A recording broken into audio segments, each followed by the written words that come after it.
Heart check. Shalom, peace. What worry have you been carrying that is stealing your peace? Is it money? Is it family? Is it health? The future?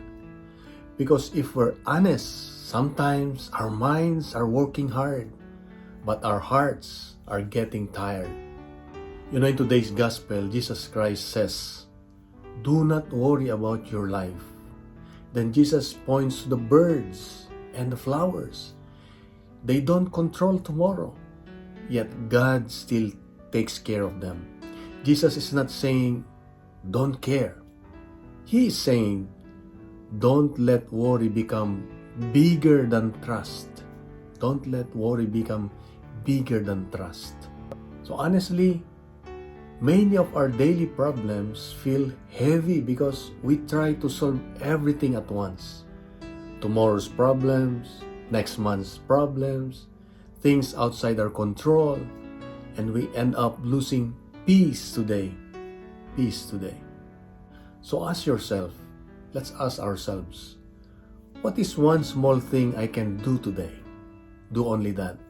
Make the call, take the first step, say the prayer, then leave rest to God. Because peace doesn't come from having all the answers. It comes from taking one faithful step at a time. And so let's remember this. You don't need strength for your whole future. You only need grace for today. And God gives that daily.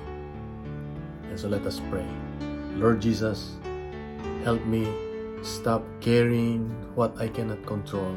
Give me peace for today, courage for the next step, and trust for everything else. Amen. In the name of the Father, and of the Son, and of the Holy Spirit. Amen.